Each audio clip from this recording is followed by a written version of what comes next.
Today we're going to be replacing the flex plate on a 2014 Ford Escape. On this vehicle here, it did have a bad transmission that we had to remove it, and I did a separate video showing you every single step over there in order to get that one out. We have another video showing every step in order to get that put back in addition showing the torque specs, the new bolts that you have to do on certain scenarios, and seals when those are one-time use. But even if your flex plate isn't cracked, because it is a common problem, I would still replace it while you have this out so you're not doing this job again in the near future. So to get started here, the parts and the tools that you're going to need, over here we have our Ford flex plate, and I'll put links in the description to all these part numbers. You're also going to need 6 of these flex plate bolts and also a special tool to hold the flywheel. And if I remember right, this OTC tool was fairly expensive. I think it was like $80, $90. But what this will do, this will thread into the side of the engine bell housing bolts, and it'll go right here and it'll lock that in place so you can torque that to spec. You can also use one of these flywheel holders, and these aren't as easy to use, but this is a little bit cheaper option that you can also use, but you need to figure out a way in order to hold that solid so you can make sure you torque those to spec. Alright, so here's our setup, and you can see I do have my engine support bar there. If you don't have one of those, you can always use a jack underneath the engine, but obviously when you're removing the transmission, I talk about this in my other video, you need to make sure this engine's supported. And down there is going to be our flex plate. So now with the transmission removed, we can easily remove those bolts, and those are just going to be a 17 mil. One comment I'll add here real quick, this heater hose that goes up to the heater core up there, down over here to our oil cooler, this thing, you can literally look at it and it'll start leaking, as you can see there. There's a good chance you get this transmission out. This hose is going to be leaking coolant when you put everything back together. So while this thing's out, you're probably going to want to make sure you replace this hose as well. And I think the new setup, they get rid of this dumb connection in the middle, and the new hose is just a single hose going up through there because these are prone to leak over time. So just make sure you're replacing this as well while you're down here. Alright, so we'll push this leaking hose out of the way, and then we're going to remove these 6 bolts, and it's just going to be a 17 mil.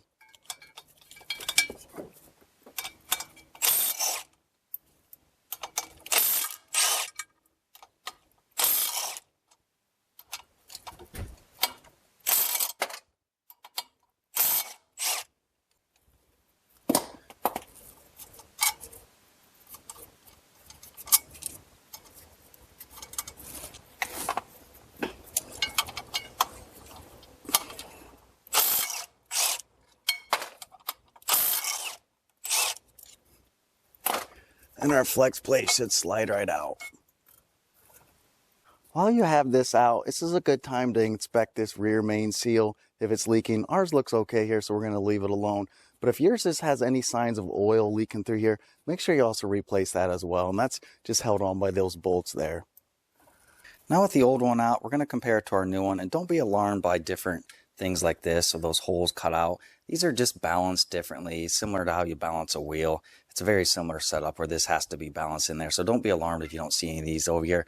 Really the main thing is you're worried about, you know, the bolt pattern here and everything lines up. And on this one, we do still have the same part number. This is 2013, this is 2021. So we know for sure this is the right part.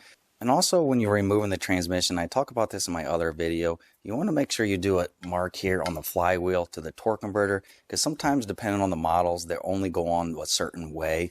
So over here we can see there was our mark there. So we transferred our mark over there, so when we're installing our transmission, we'll get it lined up correctly.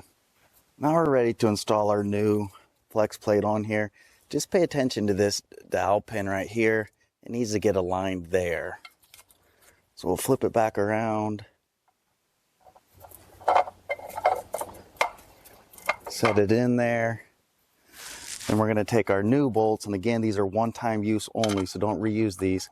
And we're going to hand thread all 6 of these in here. And make sure you just kind of hand get them started like this before you tighten them up.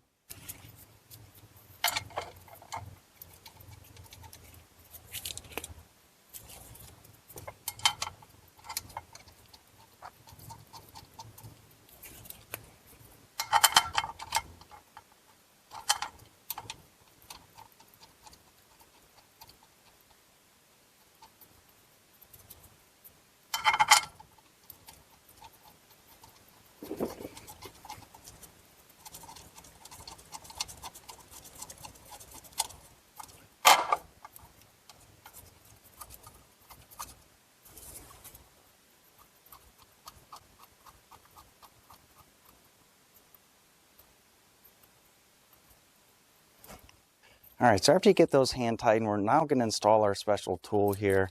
And this is just the OTC tool I mentioned there before. The idea here is just going to sit in between those teeth and it's going to lock it in place. We don't have any threads down here on any of the bell housing bolts down here, so we'll do it up top there. And I'm just reusing one of the bolts that came off of the motor.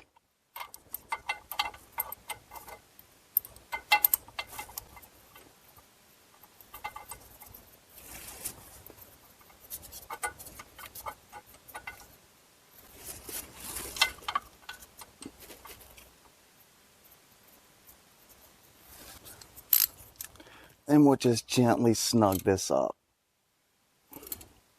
Now we're ready to torque these to spec. To do that, you need to do 4 stages. So stage 1, it's going to be tightened to 15 Nm, and we'll just round up to 12 foot-pounds. Stage 2 is 25 Nm, and again, we'll round up to 19 foot-pounds. Stage 3 is 30 Nm, and we'll round that up to 23 foot-pounds. After you get all those torqued to spec, then we're going to do an additional 90 degrees. And one other call out here is we need to make sure we do it in a star pattern. So for each stage, the tighten sequence is going to be 1, 2, 3, 4, 5, 6.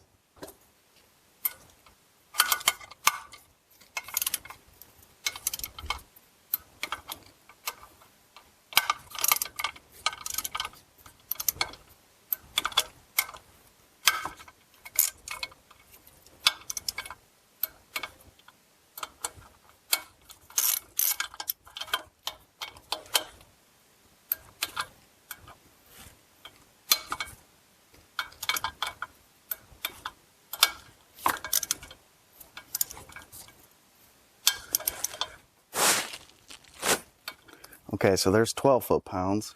And we'll do it again to 19 foot-pounds.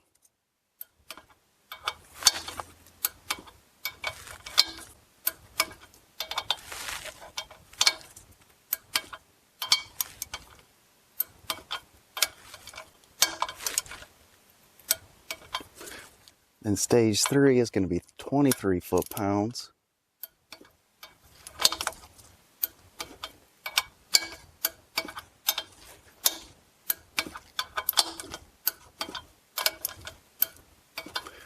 Then we'll do our stage 4, which is going to be an additional 90 degrees.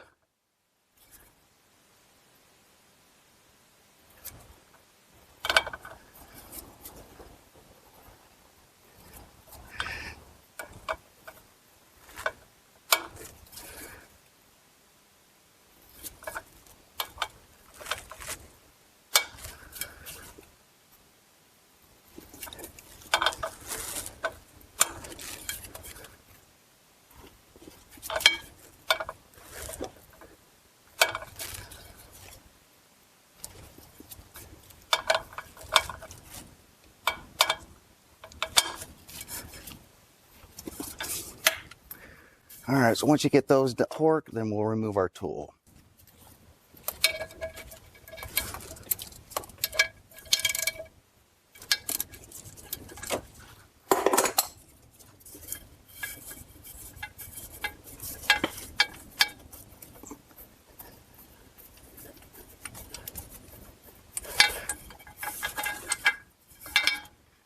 All right, so then just do one final check, make sure everything looks good down here, and we've completed our installation of our flex plate. So hopefully this helped you out. If it did, please give me the thumbs up. If you're interested in more content like this, please hit that subscribe button again. I hope this helped you out, and thanks for watching.